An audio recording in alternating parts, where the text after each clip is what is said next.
Friends and हमारे YouTube family members, मैं आपको पिछले एपिसोड से मैंने ये बताया था कि आपको जो है ये लॉ और मैनेजमेंट के बोझिल सब्जेक्ट से ज़रा दूर रखेंगे कुछ दिन के लिए।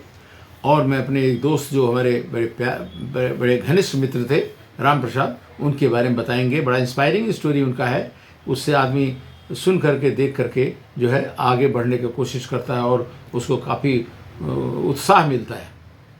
फ्रेंड्स, राम प्रसाद जैसा कि बताया पिछले बार कि इंतज़ार कर रहे थे कि लेटर ऑफ अपॉइंटमेंट आएगा और काफ़ी दिन बीत गया, 3-4 महीना हो गया और एक दिन लेटर आ ही गया। लेटर आ गया, तैयारी करने लगे। जो प्रेजेंट छोटा मोटा काम कर रहे थे उसे रिजाइन बोल दिया, भाई 1 महीने के अंदर हम चले जाएंगे। और वो तैयारी करके अपना पहली बार उत्तर प्रदेश से बाहर जा रहे थे। उनको जाना था ट्रेनिंग के लिए कर्नाटका बंगलोर। बहुत एक्साइटेड थे, सब सपोर्ट था, सब कुछ था। उस उम्र में एक्साइटेड होना भी चाहिए, होते भी हैं लोग। तो जो इस तरह से अपना निकले बैठ कर ट्रेन से, और ट्रेन जो है जब पहाड़ पर आई, लोनावाला और पूना के घाटों में आई, तो वो तो समझते नहीं थे कि पहाड़ भी पड़ेगा, इस तरह से डेंजरस रास्ता है और इस तरह से है। काफ़ी उनको रोमांचकारी लगा और काफ़ी उत्साहित होते, और 2 घंटा बैठे रहे विंडो पर कि क्या क्या कैसे आ रहा है। और धीरे धीरे जो है निकल गया वो सब, और अल्टीमेटली शाम तक बंगलौर पहुंच गए। बंगलौर में फ्रेंड्स करीब 2 वीक्स कुछ नहीं करना था, घूमना था, खाना पीना खाना था और रेस्ट करना था। और क्योंकि उनके बैच के सब एक बैच होता है, एक बैच पूरा नहीं हुआ था, उनका बैच पूरा होता, उनका बैच का ट्रेनिंग चालू हो जाएगा। और ट्रेनिंग चालू हुआ जब बैच पूरा हो गया तब। जब राम प्रसाद ने जैसा बताया कि जब पहले उनको समझ में आया कि भाई ये तो सर्विस, ये तो कॉम्बैटेंट सर्विस है, ये तो फाइटिंग के लिए है, तो एनिमी टू एनिमी, तो ये तो बहुत समझ गए। तो ये तो कैसे चलेगा, हमारे घर में तो कोई आर्मी नेवी एयरफोर्स में कोई फाइटिंग का वाला है नहीं।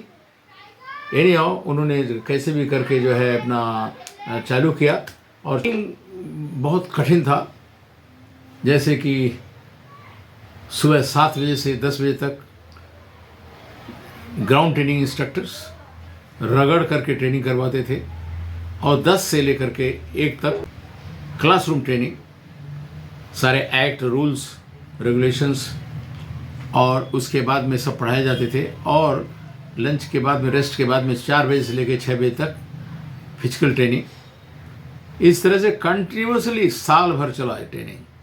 आदमी जो एकदम से लुटपुट रहता है ना, वो टाइट निकलता है, फिर उस ट्रेनिंग सेंटर से टाइट निकले और ट्रांसफ़र हो गई बाय वॉन दिल्ली हेडक्वार्टर में। दिल्ली में ट्रांसफ़र हुआ, और दिल्ली में ट्रांसफ़र होने के बाद में कुछ समय काम करने के बाद में सारे बैच को टेम्पोररी ट्रांसफ़र था, परमानेंट ट्रांसफ़र हो गया आसाम, गुवाहाटी और डिब्रूगढ़ के बीच में। तो इस तरह से उनका जीवन एक बहुत ही रोमांचकारी जीवन चालू हो गया।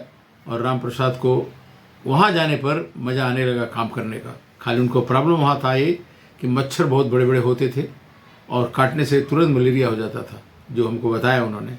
और एक बार उनको मलेरिया ऐसा हो गया कि उनको आर्मी हॉस्पिटल में भर्ती होना पड़ा।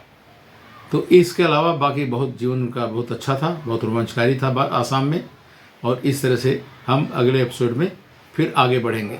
Thank you very much for watching. Friends, अगर आपको कुछ सजेशन देना है या कोई वीडियो चाहिए, जैसे कि आप जानते हैं, पहले भी बता चुका हूँ कि know your laws and management MGT अपना हमारा यूट्यूब चैनल है, वहाँ पर सैकड़ों वीडियो लगे हुए हैं। और अगर आपको कुछ कमेंट करना है या बताना कि हमारे लेक्चर में कुछ खामियां रह जाती हैं, या आपको कुछ चीज़ें सजेस्ट करना है, तो इसलिए आप जो हमको कमेंट में ज़रूर लिख के भेजिएगा, जिससे हम आगे आने वाले वीडियो को इम्प्रूव करेंगे। Thank you very much.